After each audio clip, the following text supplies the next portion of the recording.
এখনো দূরপাল্লার রেলে করে বিভিন্ন নেশা সামগ্রী পাচার অব্যাহত রয়েছে। কিছুদিন পরপর রাজ্যে পুলিশের হাতে নেশা কারবারি সহ নেশা সামগ্রী আটক হচ্ছে, কিন্তু তারপরেও নেশা কারবারিরা বিভিন্ন কৌশল অবলম্বন করে নেশা পাচার অব্যাহত রাখছে।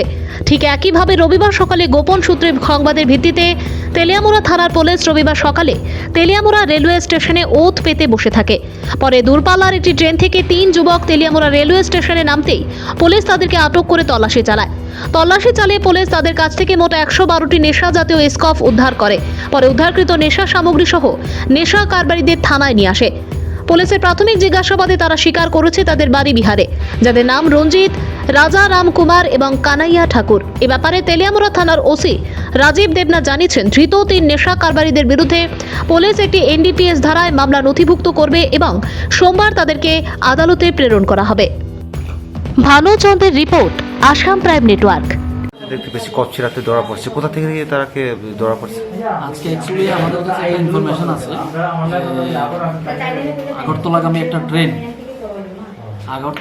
একটা ট্রেন যেটা তেলিয়ামুড়াতে দাঁড়িয়েছে, তেলিয়ামুড়া রেল স্টেশনে।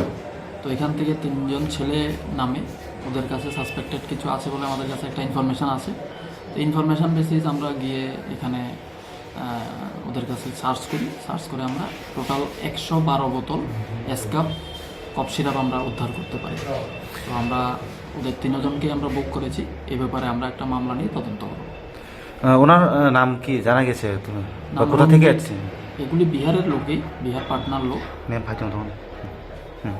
রঞ্জিত, রাজারাম কুমার, কানাইয়া ঠাকুর, 3জন।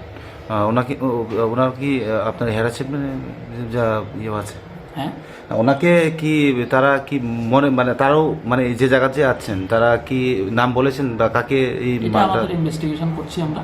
বাকি তথ্য যেটা আছে ইনভেস্টিগেশন আমরা বের করব। আর 112 বোতলের মার্কেটে প্রাইস কতটা হবে? মার্কেট হয়ে যাবে মিনিমাম তো 30-35 হাজার টাকা তো হয়ে যাবে। 30-35 হাজার টাকা।